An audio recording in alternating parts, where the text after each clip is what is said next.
Pemirsa, apa Anda pernah melihat mumi secara langsung? Teknik pengawetan jenazah yang terkenal di zaman Mesir kuno ini ternyata pernah ada di Bogor loh. Beberapa tahun lalu, seorang tuan tanah terkenal di kota Bogor memiliki sebuah mausoleum atau monumen makam keluarga di daerah Dramaga. Selain memiliki puluhan pilar nan megah yang berfungsi sebagai nisan, ternyata di sini pernah terdapat 4 buah mumi. Bagaimana kisahnya? Inilah kisah Gerrit Willem Casimir van Motman, tuan tanah terkaya di Bogor pada zaman penjajahan Belanda. Gerrit Willem Casimir adalah seorang founding father dari keluarga van Motman yang terkenal sebagai tuan tanah di Batenzorg, Bogor. Dia itu sangat ternama sekali pada abad 17-18. Yang saya baca di buku, memang dia umur 17 tahun, dia datang ke Batavia, kemudian bergabung dengan VOC, dia bekerja, tahunya dia diangkat jadi gubernur jenderal di Bogor. Sejalan dengan bangkrutnya VOC, Gerrit Willem beralih peran sebagai tuan tanah di Bogor. Kiprahnya tidak perlu diragukan lagi. Gerrit Willem disebut-sebut menjadi satu dari 3 tuan tanah yang kaya dan terkenal di Jawa Barat. Kebesaran namanya bersanding dengan Karel Albert Rudolf Boscha dan Chateau van Kerkhove. Kenapa dikatakan sebagai tuan tanah terkaya di Bogor? Nama Gerrit Willem yang juga dikenal sebagai tuan dermaga memiliki lahan seluas 117.000 hektar yang tersebar di 14 titik di Bogor. Bandingkan saja dengan luas kota Bogor kala itu yang hanya berkisar 118.000 hektar. Bisa dibilang lahan milik Gerrit Willem hampir sama dengan luas kota Bogor, bukan? Lahan yang telah terbagi menjadi 5 cabang ini diwariskan kepada 5 putranya hasil pernikahannya dengan Reinara Jacoba Bang-Eman. Kelima putranya ini adalah Willem Reinier, Frederik Hendrik Constant, Jacobus Gerrit Theodor, Jan Casimir Theodorus, dan Peter Cornelis.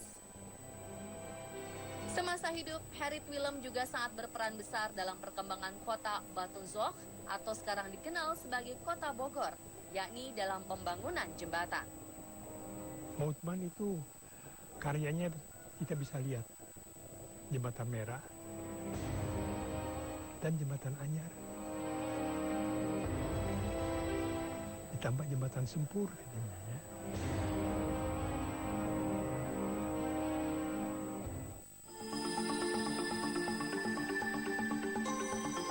Cucu Gerrit Willem yang juga tuan tanah ketiga di perkebunan Dramaga bernama Peter Reiner van Motman membangun sebuah mausoleum atau monumen makam keluarga di daerah Dramaga. Dahulu bangunan yang dikenal dengan Astana van Motman ini berdiri di lahan lebih dari 3.000 meter persegi. Monumen makam keluarga ini begitu megah. Hal ini ditandai dengan berdirinya 33 pilar berlapis marmer asli dari Italia.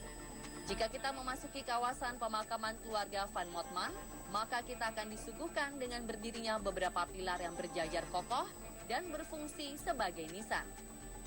Di dalam area pemakaman juga terdapat sebuah bangunan mausoleum yang kokoh bertuliskan P.R.W. Motman. Tulisan ini merupakan kepanjangan dari Peter Reiner van Motman. Bangunan mausoleum van Motman meniru arsitektur gereja Santo Petrus di Roma, Italia. Di bagian tengahnya terdapat kubah berdiameter kurang lebih 1,5 meter. Bangunan yang kala itu tampak megah karena berlapiskan marmer, menjadi tempat penyimpanan jasad keluarga yang dimumikan. Tidak diketahui dengan pasti siapa saja yang dimumikan. Dari informasi yang tertera, diketahui hanya Peter Reiner van Motman, cucu dari Gerrit Willem lah yang dimumikan di sini setelah wafat pada tahun 1911. Beberapa mumi dijaga sangat baik di makam ini. Mereka dibaringkan di dalam peti kaca, di antara rak-rak beton yang dibuat seperti laci, untuk memudahkan anggota keluarga lain saat menjenguk. Sayang, kini mumi tersebut tidak dapat ditemukan pasca penjarahan. Penjarahan sadis yang terjadi pada tahun 1970-an ini hanya menyisakan bangunan rusak yang mengenaskan. Patung-patung khas arsitektur Eropa yang menancap di atas pilar, lantai marmer berwarna biru hanya menyisakan tanah hasil congkelan para penjara. Lapisan marmer asli Italia yang menempel pada pilar sebagai identitas jenazah hilang saat penjarahan. Pilar yang semula berjumlah 33 ini pula kini hanya bersisa kurang lebih 12 pilar saja. Seluruh benda berharga seperti kaca, besi, lantai marmer, dan beberapa perhiasan seperti cincin, anting, dan gigi emas raib dalam penjarahan. Jasad sang mumi pun dibiarkan tergeletak di lantai. Sejak pemakaman keluarga Van Motman terbengkalai pasca penjarahan, tak ayal banyak kejadian misterius yang dialami oleh warga sekitar.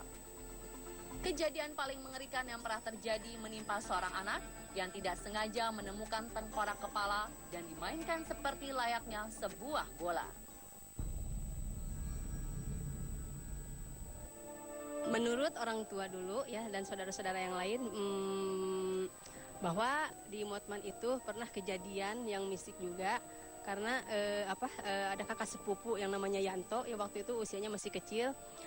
Beliau menemukan kerangka kepala, kemudian kerangka kepala itu dibuat mainan seperti bola ditendang-tendang, dan setelah kejadian itu dia mengalami sakit dan kerasukan dengan berbahasa Belanda gitu kan. Kemudian tidak lama dari situ beliau meninggal dunia. Pemirsa, sangat disayangkan ya, bangunan yang semestinya bisa menjadi cagar budaya ini harus terbengkalai. Jika saja makam keluarga Van Motman ini bisa kembali dipugar, tentunya bisa menjadi sebuah destinasi wisata sejarah yang dapat memikat wisatawan lokal maupun mancanegara. Pemirsa, itulah tadi kisah Gerrit Willem Casimir Van Motman, tuan tanah terkaya di Bogor, versi On The Spot. Selanjutnya masih ada kisah lain yang tak kalah menarik. Jadi jangan kemana-mana ya, tetap di On The Spot.